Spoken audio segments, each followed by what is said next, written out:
নেই লখিমী এজনী ৰঙিলীৰ চকী পখিলী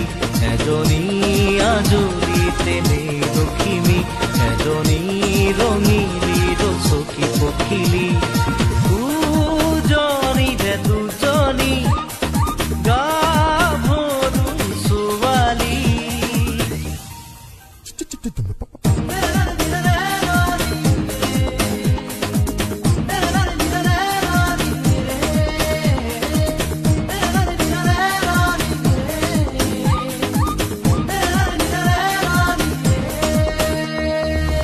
পাহৰি যাবা কি জানি